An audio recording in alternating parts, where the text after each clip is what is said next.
చౌక బియ్యం అక్రమ రవాణా అనే సబ్జెక్ట్ కాస్త ఇప్పుడు కొత్త మలుపు తిరిగింది. కాకినాడ పోర్ట్ చేతులు మారడం దగ్గరే ఉంది అసలు మతలబు అంటూ కొత్త ట్యూన్లు అందుకుంది కూటమి సర్కార్. తుపాకీ గురిపెట్టి పాయింట్ బ్లాంక్ లో దౌర్జన్యాలు జరిగాయని, ముంబై అండర్ వరల్డ్ తరహా మాఫియా రాజ్యమేలిందని సీఎం ఆరోపిస్తుంటే this is nothing but diversion politics అని కౌంటర్లిస్తోంది వైసీపీ.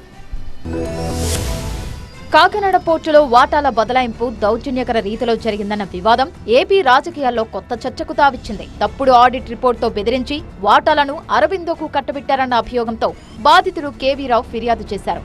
ఈ మేరకు సిఐడి కేసు నమోదైంది.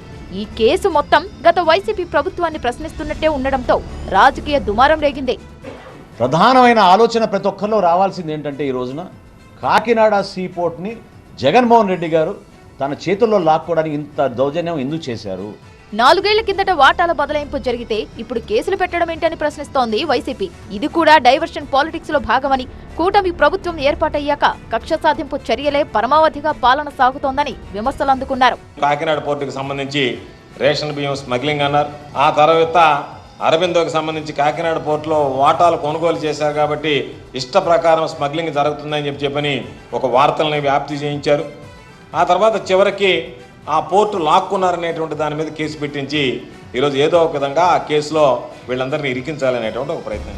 పోర్టు వివాదంపై కాంగ్రెస్ పార్టీ కూడా సూటి ప్రశ్నలు సంధించింది. అన్ని పోర్టుల్లో జరిగిన లావాదేవీలపై ఏసీబీకి కూడా ఫిర్యాదు చేసే దిశగా వెళుతోంది ఏపీ కాంగ్రెస్. జగన్మోహన్ రెడ్డి గారు ఆయన దగ్గర వాళ్ళు ఒత్తిడి చేసి ఆ షేర్స్ని రాపించుకున్నారు, తక్కువ ధరకే రాపించుకున్నారు అన్నది అలిగేషన్. ఇదే డిట్టో అలిగేషన్ కృష్ణపట్నం పోర్టుకు కూడా ఉంది. గంగవరం పోర్టులో కూడా ఇదే జరిగింది. కాకపోతే అది ప్రభుత్వ వాట, ప్రజల ఆస్తి. ఇదే జరిగింది. అన్ని పోర్టుల మీద ఎందుకు ఎంక్వైరీ వేయటం లేదు అని అడుగుతున్నాం చంద్రబాబు గారు. అటు సీఎం చంద్రబాబు కూడా కాకినాడ పోర్టు సెజుల్లో బలవంతంగా వాటాలు రాయించుకున్నారన్న ఫిర్యాదుపై సీరియస్ గా స్పందించారు.